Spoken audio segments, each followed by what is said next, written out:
Good afternoon, everyone. Thank you for taking time out of your busy schedules to listen to me talk about the current growth and development occurring in the City of Fort Saskatchewan and share details about how our community is evolving. Thank you to the Fort Saskatchewan and District Chamber of Commerce for organizing this event. Today provides an opportunity to highlight the recent developments within our city and collaborations with our regional partners and our nonprofit organizations who are so committed and dedicated to all our citizens' well-being. I am joined here today. So before I introduce my council, I just want to say Melissa and I talked about it and we said, wow, if we have to introduce all of the elected officials in this room, we'll be here for another 20 minutes. But thank you very much for coming. And we also have members from Elk Island Catholic School Board as well. So thank you for coming out. So I'm going to ask my city council to stand, give a wave, and just hold your applause to the end. So I have joining us today Councillor Gordon Harris, Councillor Birgit Blizzard, Councillor Jib Sabatoye, Councillor Lisa Macon, and Councillor Patrick Noyan. Give them a round of applause.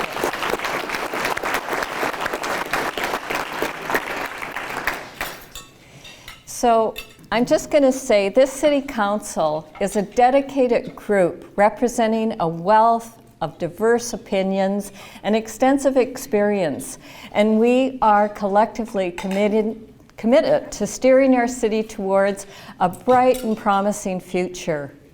And even though we don't always agree on our votes, we do always get along. And I think that that's something that's so important when you're talking about democracy, because that's why we have so many people on our council, so that you know what? We're working to make the best decisions that we can. Although I would like them to come to my side a little more often, so. But today marks my 14th State of the City address. And you know, I just have to say, I have never felt more optimistic about the future of Fort Saskatchewan. Of course, my optimism was significantly bolstered by the groundbreaking announcement made in November by Dow's Board of Directors on the Path to Zero project. And this project will establish the world's first net zero carbon integrated ethylene cracker and derivatives site right here in Fort Saskatchewan. Now, Don Cameron and his people are at the back table. So Don, give a quick wave. And if anybody, we love Dow. So the project will triple Dow's ethylene and polyethylene capacity while retrofitting the site's existing assets to net zero carbon emissions. And we have been told that this is going to create up to 8,000 jobs during peak construction, and up to 500 full-time jobs when they're fully operational. This landmark project marks a monumental investment in Fort Saskatchewan and the province's history, signifying a giant leap forward in sustainable industrial development. The importance of this announcement cannot be understated. The ripple effects of Dow's investment extend far beyond job creation. It enhances local business opportunities to be involved in the short and long-term operations, augments city budgets with additional property revenue. And as the mayor, I'm going to say I'm really looking forward to that dawn when that comes on, because it is going to augment our city's revenue significantly. It solidifies our long-standing partnership with Dow Canada, and they are a company that has consistently proven themselves as an amazing contributor to our community's social and environmental welfare. The build-out process will increase this summer and build up over the next 3 years. And while we anticipate a temporary and permanent increase in our population and road traffic, we are working with Dow to minimize the impact on the community. And although we didn't get the funding to expand our road, which Troy was hoping for, you know what, we're just going to ask everybody, really be patient when you're out there on the road. Know there's going to be a lot of people going through our community. So that's one thing that I ask of everybody. I am extremely excited about this project, but it's not the only project to highlight in the Heartland region. So just this morning I got to do an edit on this speech to say that Plains Midstream is another significant heavy industrial partner that has announced it is also expanding in Fort Saskatchewan. This facility will leverage their existing infrastructure and expand their fractionation capacity by 30,000 barrels a day. Construction is underway and the project is expected to be completed by mid-2025.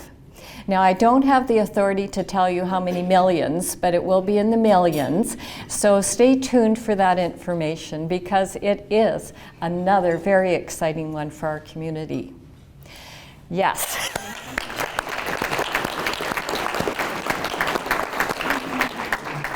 Of course, hydrogen, as we all know, the word for the last couple of years, continues to be the focus in the Heartland region. And last year, 2,100 customers in Fort Saskatchewan became the first in the province to fuel their homes and businesses with a hydrogen-blended natural gas. And ATCO is delivering a 5% hydrogen blend into a portion of our city's natural gas distribution system. And this project will help reduce greenhouse gas emissions produced through heating, which is vital to achieving Canada's long-term emission and energy goals. We are very proud to be the first in Alberta to incorporate this technology. So once again, leading edge. My optimism for the future investment doesn't stop at our borders. I want to thank Mark Plamondon. Where are you, Mark? He's back over there. Mark Plamondon and his team at Alberta's Industrial Heartland Association, along with other partner municipalities, and congratulate them on the exciting announcements in this region, including Pembina Pipeline Corporation's announcement of signing a memorandum of understanding with Mar Ubeni to progress an end-to-end low-carbon ammonia supply chain from Western Canada to Japan and other Asian markets. ATCO and Kenzie announced they are collaborating to develop an integrated clean fuel supply chain between Canada and Japan. And Hydrogen Canada Corp and E1 Corp of Korea signed a letter of commitment to develop a low-carbon hydrogen ammonia supply chain from Western Canada to Southern Korea and other Asian markets. And finally, Varm Energy announced its intention to generate green electricity and industrial heat in Alberta's industrial heartland, while enabling the diversion of at least 150,000 tons of residential waste from Edmonton's landfills by about as early as 2027. And I mention this because Fort Saskatchewan is the gateway to Alberta's industrial heartland. And when you're the mayor of the gateway to the heartland, you know there's good things happening. So it's very, very exciting. Yes.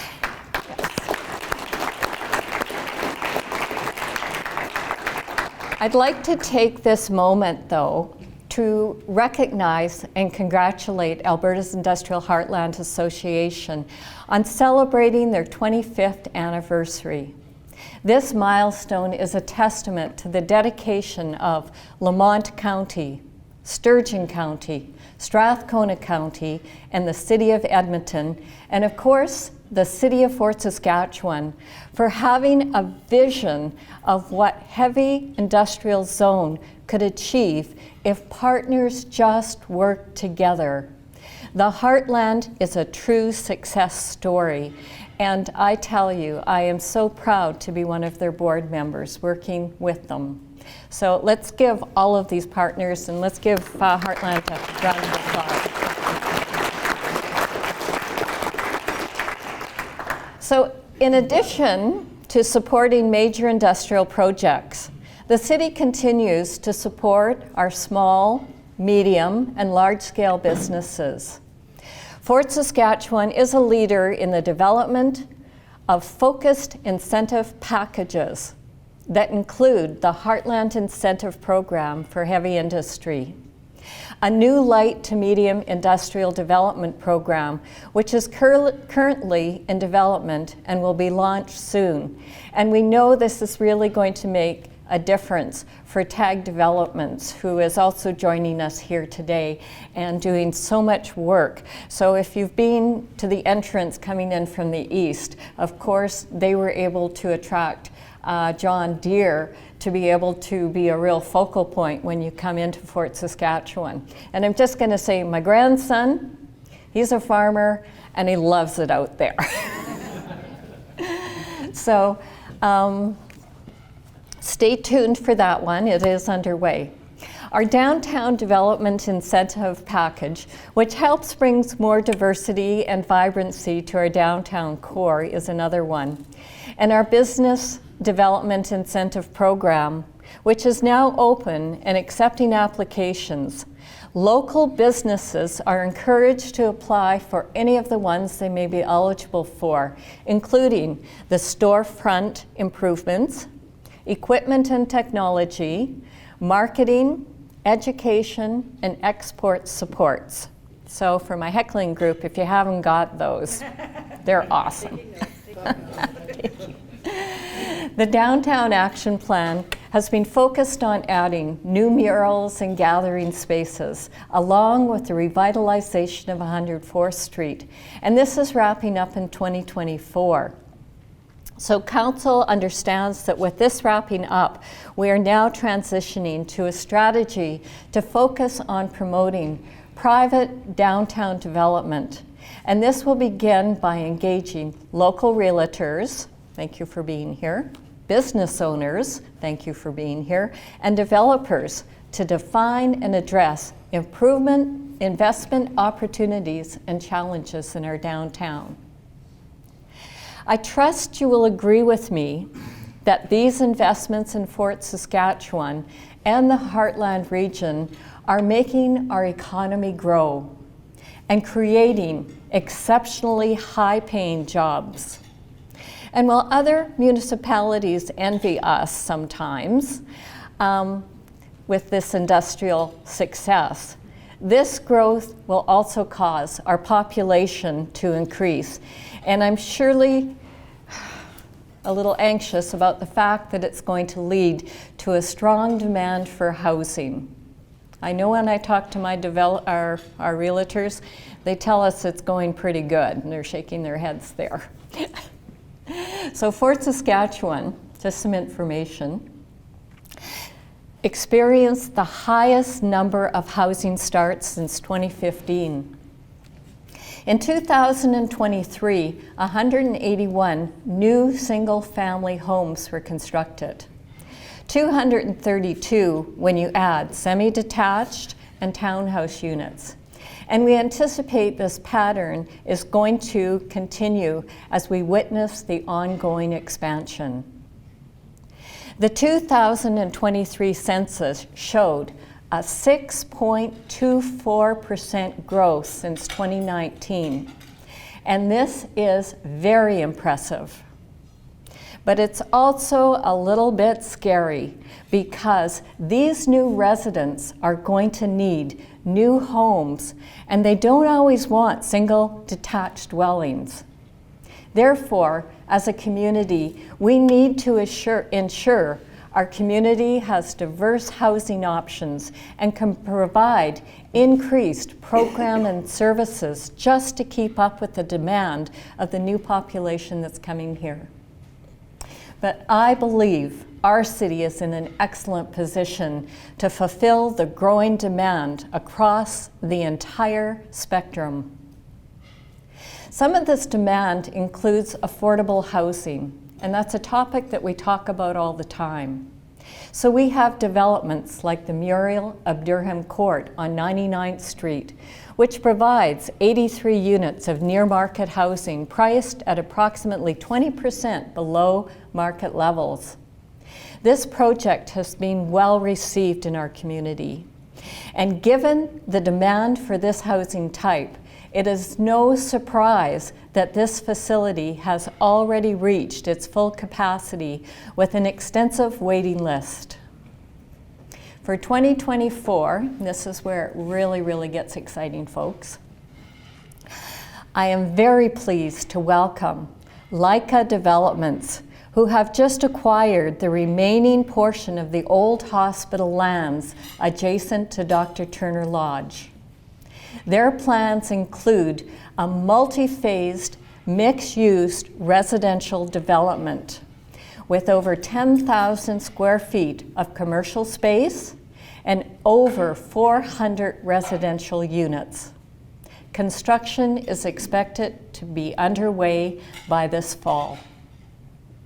I am also incredibly excited to confirm, finally, that the city has greenlit 2 multifamily housing projects on Fort Station lands, previously known as the Old Mall. The first will offer 54 units of 1- and 2-bedroom homes, complete with underground parking. The second will provide 42 units featuring 2- and 3-bedroom homes, and construction for both is set to commence in the spring. And I was driving around there on the weekend, and I see that there's some stakes up already. So I'm hoping that as soon as this snow ends, we'll see some earth moving. So take a drive around downtown in the future and watch for this housing development, because it is going to be incredible. So with our vacancy rate, Fort Saskatchewan's vacancy rate has been below 1%. These initiatives greatly contribute to the diversity and affordability of housing in our city. They align with our goals outlined in our municipal development plan and the downtown strategy. And this news proves that Fort Saskatchewan is a desirable community for those considering to move to our community. But not just for them, it's also for our children and our grandchildren who wish to remain living in a community that they grew up in and called home. And I think that that's what touches me the most, because we don't want our youth having to leave our community to find affordable housing and places to live. So great job to everybody who's been involved in that.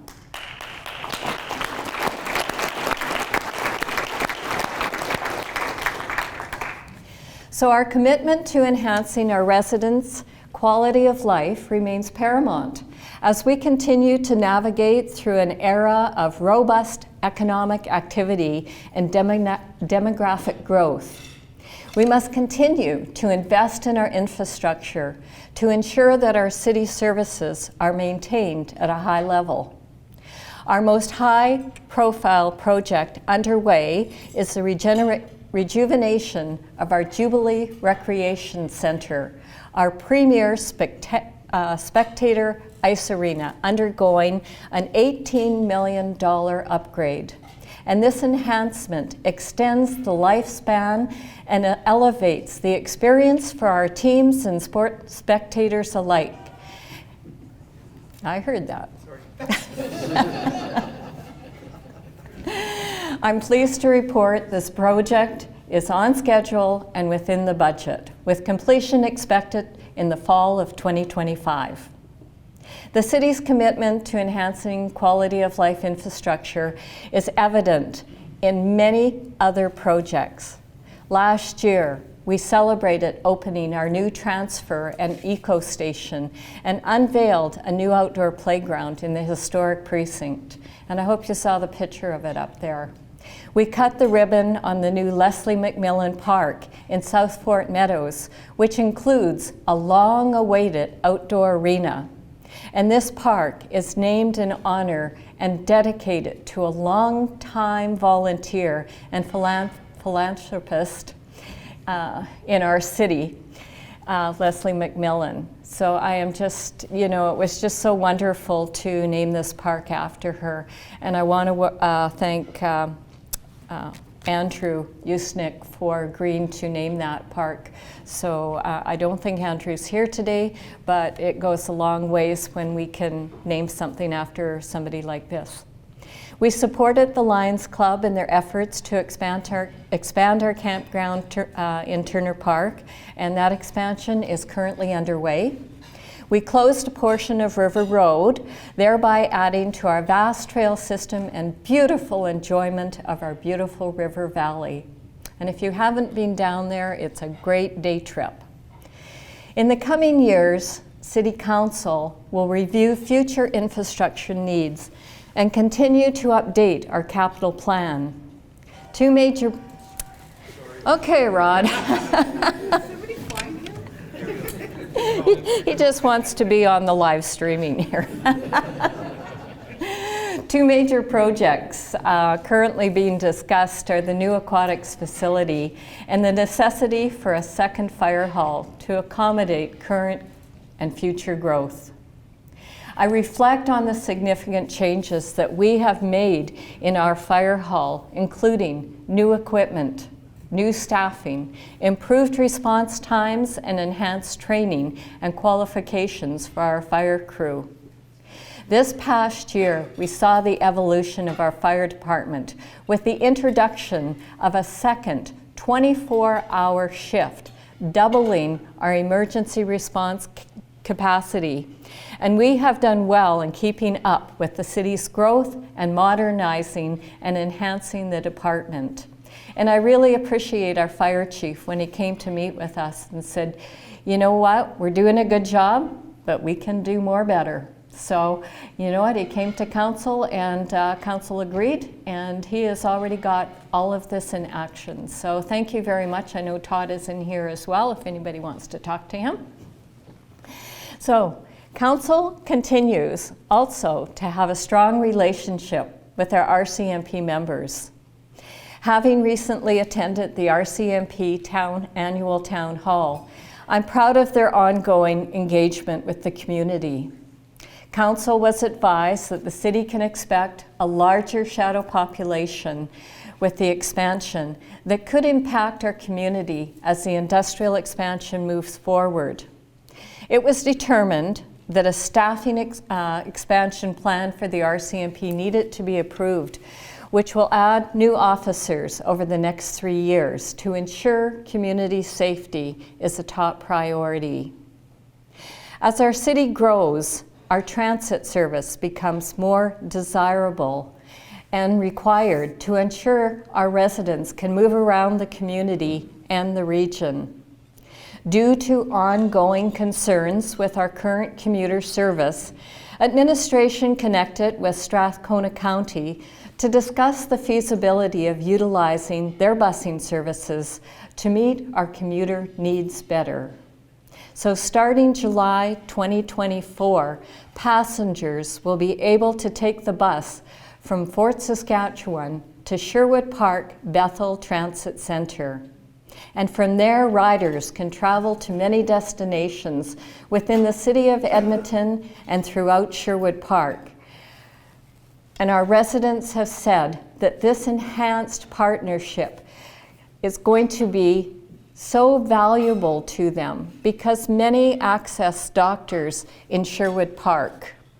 They access they already go over to Bethel and they park in your parking lot and they access the university from there because their busing is excellent. So hopefully that if we can get them on the commuter bus, they'll free up some parking stalls for you. So thank you, Mayor Frank, and your council for agreeing to that. That is a huge step forward for this region.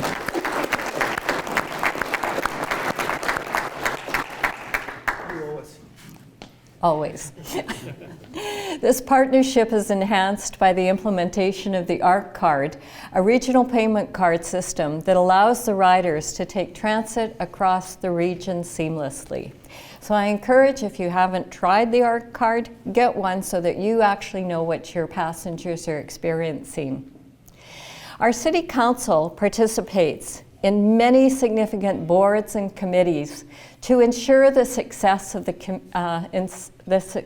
of our city, including the Alberta's Industrial Heartland, Edmonton Metropolitan Region Board, Edmonton Global, Mid-Sized Cities Mayor's Caucus, Water and Wastewater Commissions, Heartland Housing, the River Valley Alliance, Policing Committee, Capital Region Assessment, and the Library Board. And these are just a few of the highlighted boards and committees. Our council partnerships go far beyond this list. And council meets regularly with the public and Catholic school boards to discuss their needs, and has been advised that both divisions have priority requests, I hope they're in, submitted to the provincial government for new schools in Fort Saskatchewan because of our growth. Because of our relationship with industry, local businesses, non-profit organizations, and our residents, Fort Saskatchewan has so much to look forward to in the months and years ahead. A few key things on the horizon include the results of the aquatics question and a decision from council, the new population statistics based on the 2024 census. But remember, even when that number is released, that will not include any shadow population of people who are living, multiple people in homes that have chosen not to include themselves on the census. So that can be a huge number. And that also goes for our schools too, because we don't include those that don't think they're actual residents here, but we call them the shadow population. Excuse me. Increased construction activity across the city, including Dow Path to Zero, new schools, numerous multifamily housing projects, and hundreds of new homes. The revitalization of the JRC, the commencement of Fort Centre Park redevelopment, the next phase of our campground expansion, and our standard road and infrastructure replacement program. And finally, City Council will be having several important decisions in 2024 on several priority areas, such as the scope and timing for the new fire hall, the possibility of adding a bike skills park into our capital plan. And Councillor Maitland is looking for funding. If anybody's got any extra funding around there, you'd like to throw her way. She's the one that put the motion on. Strategies for securing the future of the city's potable water supply. A review of our local transit network, discussions on our new tax incentives to attract more light and industrial development, major changes to our city's land use bylaw with the goal of reducing red tape for the future development, and the future of our water tower, which is a mainstay of our skyline. But I'm told it's also an aging asset that needs reinvestment. City Council has a big year ahead of us, and I look forward to all the discussions and debates that are going to be underway. I encourage everyone in this room, be engaged. Your opinions matter, and we should be collectively working to grow the economy and ensure Fort Saskatchewan remains a great place to live, to work, to play, and to invest in. And to close, As I stated earlier, my optimism for this city's future has never been stronger. Fort Saskatchewan continues to be a city of opportunity, a thriving economic hub within the heartland, and a community of choice. It is an overly exciting time for City Council, and I am proud to be the mayor working alongside a dedicated council to keep our city moving forward. I want to thank everyone here today for your contributions. But before I do, I also want to thank our administrative team for working with me on the state of the city, for Jesse for everything that he has done. I couldn't have done this without him today. He's trying new technology for me. So thank you to everyone who has been here, who is committed to making this region grow, and all of your contributions to making our community great. Thank you very much and have a wonderful day.